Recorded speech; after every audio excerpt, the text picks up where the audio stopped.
Module 5, International Counterterrorism Efforts. Combating terrorism is not a solo endeavor for the United States, as it relies on assistance from other nations and international organizations to achieve its international security goals. In our fifth and final module, we'll discuss international counterterrorism efforts. We will learn about the role played by the UN, the United Nations, as well as the legal bases for cooperation and the policies and strategies that guide international counterterrorism activities.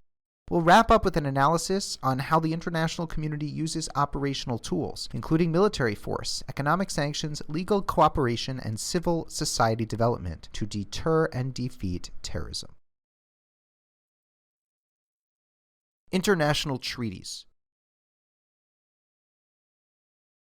Terrorism plagues nations across the globe and threatens international peace, security, and human rights. Since 1963, the international community has adopted 19 major multilateral treaties to address acts of international terrorism, including aircraft hijacking, hostage-taking, bombings, maritime terrorism, attacks on diplomats, and the financing of terrorism. These treaties require states to pass laws criminalizing the terrorist acts addressed and to prosecute or extradite terrorist suspects. These treaties have some drawbacks. First, many do not address every aspect of terrorism, nor are all nations parties to them. Second, not all countries comply with the treaties, particularly with regard to prosecuting or extraditing terrorists and financiers. Third, despite 20 years of negotiations, no comprehensive counterterrorism treaty exists because political disagreements over the distinction between terrorists and freedom fighters prevent agreement on a legally binding and universally accepted definition of terrorism. This makes it harder for countries working through the United Nations, international organizations, and other arrangements to develop policies, strategies, and tools to deter and defeat terrorism. The United Nations and counterterrorism. To understand how the United Nations combats terrorism, we should look at how different UN organs address this issue. Let's begin with the General Assembly, the chief deliberative, policymaking, and representative organ comprising of all 192 member states. The General Assembly adopted Resolution 6288, the UN Global Counterterrorism Strategy, in 2006 to guide methods to combat terrorism. The resolution calls upon members to define terrorism and work together to prevent, combat, and eliminate it. Resolution 6288 urges countries to a cooperative counterterrorism plan of action with 4 primary pillars. 1. Denying financial and operational safe havens to terrorists. 2. Improving border and customs security. 3. Drafting and implementing international counterterrorism treaties. And 4. Promoting prosperity, respect for the rule of law, and human rights. A counterterrorism implementation task force provides technical and policy support to help implementation and, in 2017, General Assembly Resolution 71291 created the Office of Counterterrorism to build the capacity of UN member states to implement this and other counterterrorism resolutions. Although a General Assembly resolution is not legally binding, most countries are committed to the view that depriving terrorists of money, preventing terrorists from crossing borders, and eliminating poverty, corruption, and abusive governments form international counterterrorism strategies' base. Let's now look at the Security Council, the UN's principal crisis management body, consisting of 5 permanent and 10 elected members. A Security Council resolution differs from a General Assembly resolution in that it requires the approval of all 5 permanent members to the Security Council, and in that it is binding on all member states of the General Assembly, which are bound to carry out the decisions of the Security Council. Over the last 2 decades, the Security Council has become increasingly active in counterterrorism.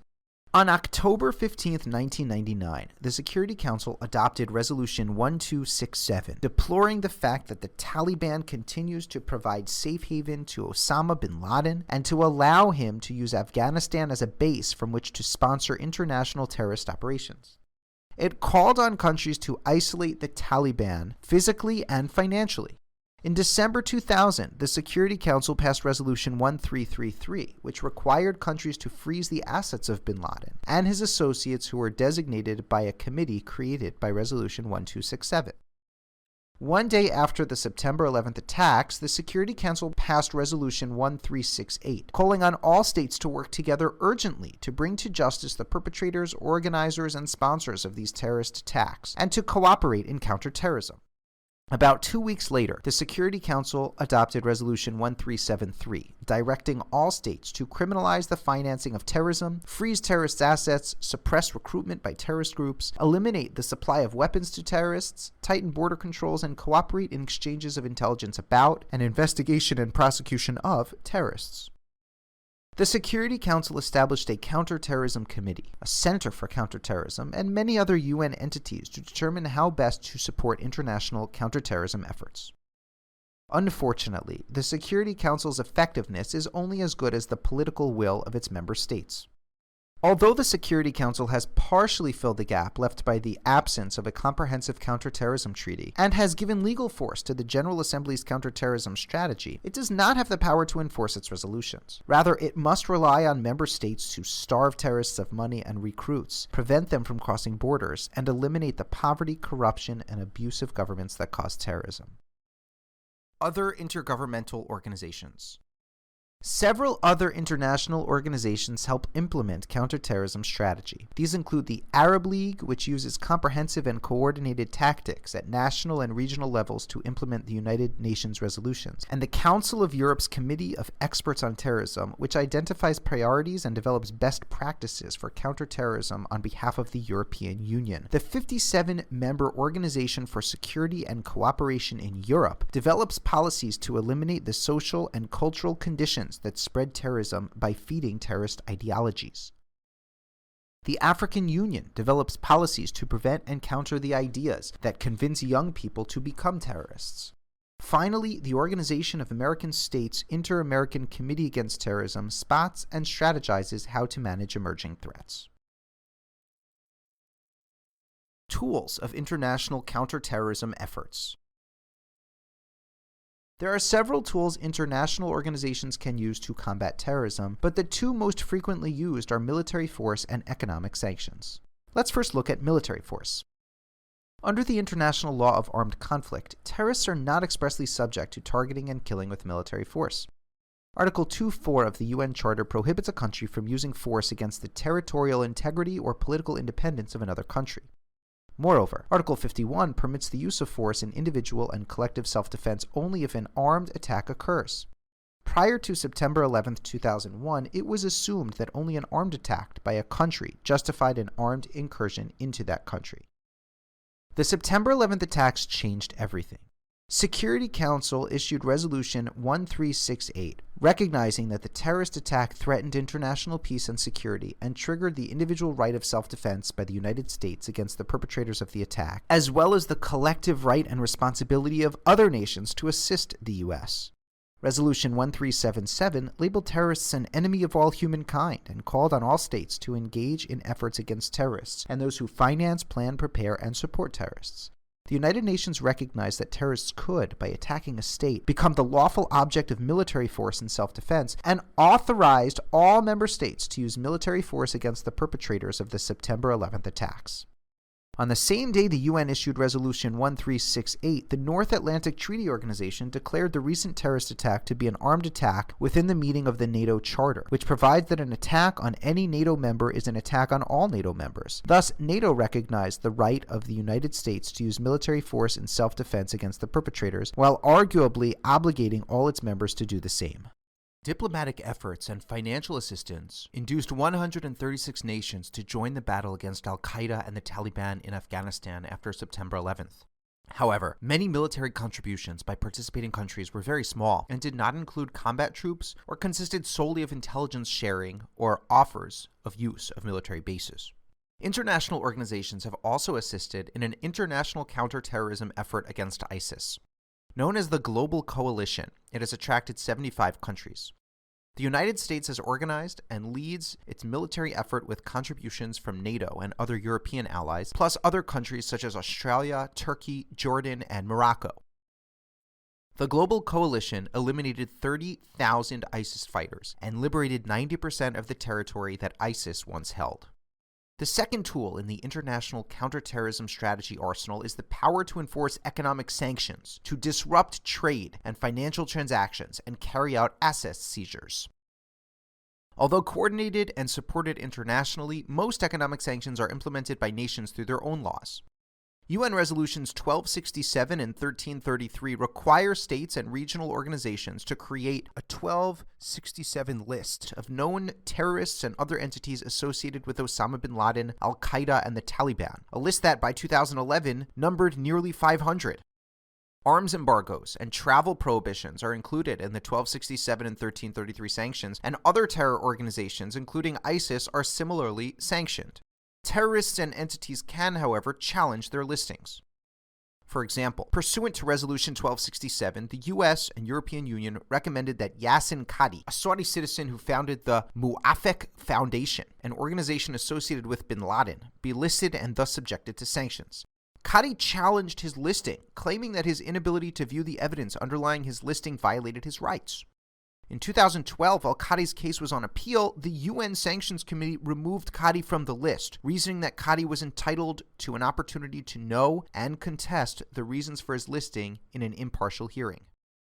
Another agreement that uses economic sanctions against terrorism was the International Convention for the Suppression of Financing of Terrorism.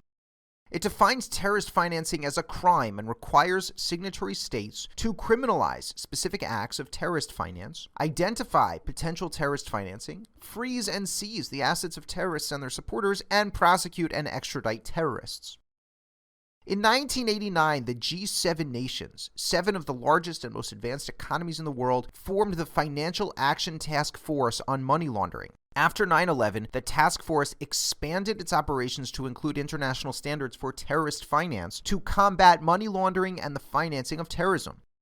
In consultation with the UN, the World Bank, and the International Monetary Fund, all of which gather, analyze, and exchange information, the task force developed recommendations which detail best practices to actively seek out, freeze, and seize assets used to finance terrorism.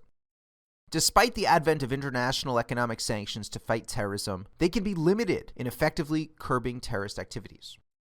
Those who financially support terrorist organizations such as Al-Qaeda, the Taliban, and ISIS don't rely solely on financial institutions to send money to them. Instead, terrorist finance relies on drug and human trafficking, kidnapping for ransom, extortion, robbery, and other criminal activity, with funds collected and distributed through informal channels outside the reach of sanctions regimes. Supporters of terrorists also provide funding through false front charitable organizations, wealthy donors, remittances from people working abroad, and conversion of assets into gold. International cooperation in law enforcement to combat terrorism. International cooperation in law enforcement is critical to global counterterrorism efforts because terrorism cuts across international borders. International law enforcement cooperation occurs in 3 fields: intelligence, border security, and criminal investigation. We'll begin with intelligence cooperation. Since terrorists routinely operate in isolation or small cells, countries must cooperate to gather and share information on the location and activities of terrorists, to prevent them from reaching safe havens and conducting attacks. Because many countries lack these capabilities, the UN Counterterrorism Committee, acting under Resolution 1373, assists them in developing and using law enforcement intelligence in counterterrorism. There are several regional organizations critical in the production, sharing, and analysis of counterterrorism law enforcement intelligence as well. The International Criminal Police Organization develops and shares law enforcement intelligence on terrorist activity on behalf of the 190-plus member countries, and provides alerts and investigative support through its Fusion Task Force. The European Union's law enforcement organization, Europol, exchanges information with the FBI and other entities to analyze and disseminate intelligence regarding terrorist threats. Moving to enforcement of border security, the ease with which terrorists can cross borders means countries can't protect themselves simply by enacting and enforcing domestic legislation. So, countries have formed regional organizations to provide technical assistance and resources to strengthening borders. In Europe, for example, the Salzburg Forum, consisting of 9 Central and Eastern European countries, and the Southeast European Law Enforcement Center with 11 Balkan nations, collaborate with one another to manage borders, enforce travel security standards and documents, and exchange terrorist DNA data. In December of 2001, the United States and Canada entered into a smart border agreement to increase security and facilitate lawful cross-border movement of people and goods. In this agreement, both countries agreed to share passenger manifests and passenger name records using an automated data sharing program that also assesses risks of the passengers. Finally, we come to criminal investigation of terrorism, which includes crime scene management, forensic analysis, and evidence collection and analysis. Not all countries can investigate acts of terrorism in a manner that permits successful prosecution, because criminal investigation is a highly specialized and technical field. As a result, United States agencies that do specialize in this field, such as the CIA and the FBI, provide investigation support, training, technical assistance, and liaisons with prosecutors in countries lacking in investigation capabilities. Developing civil society to combat terrorism. Finally, we must approach the issue of civil society development and how effective it can be to curb terrorist threats. The purpose of developing a nation's civil society is to address corruption and lawlessness in developing countries and reduce the likelihood that its citizenry will turn to violence and terrorism to vent anger and disillusionment. Further, civil society development presumes that a rule of law country with the technical capacity and political will to counter terrorist ideologies and battle terrorism can better keep from becoming a safe haven for terrorists and may become an effective counter-terrorist partner. The United Nations Global Counterterrorism Strategy acknowledges the importance of civil society development. Donor governments and non-governmental organizations contribute money and personnel to recipient countries to build the capacities for their militaries, police, judges, legislators, and other counter-terrorist institutions. Working with community groups and citizens organizations at the grassroots level, with the help of specialized agencies and regional organizations, recipient governments can create a rule of law society that achieves stable and non-corrupt governance, creates economic opportunities, counters terrorist narratives, and drives terrorists away. International organizations and non-governmental organizations, including Doctors Without Borders, Amnesty International, the Ford Foundation, and others, participate in civil society development as a counterterrorism tool. The UN Inter-Regional Crime and Justice Institute Center on Policies to Counter the Appeal of Terrorism assists countries with citizens who are considering engaging in terrorism in establishing effective disengagement and rehabilitation programs and alternatives. Iraq is a prominent example where the international community has focused on civil society development as a counterterrorism tool. In 2018, for instance, the United Nations Office on Drugs and Crimes Terrorism Prevention Branch announced plans that it would multiply its efforts in providing legal, capacity building, and technical assistance to the government. During this 2-year program, UN advisors would assist the Iraqi government in drafting new counterterrorism laws. Additionally, it would help train hundreds of competent law enforcement officers and criminal justice officers so that they could address proliferation of terrorist groups instead of relying on foreign military to do so. Conclusion. Thank you for watching our video course on counterterrorism. This course should give you a comprehensive understanding of the most important legal issues surrounding American and international approaches to counterterrorism today.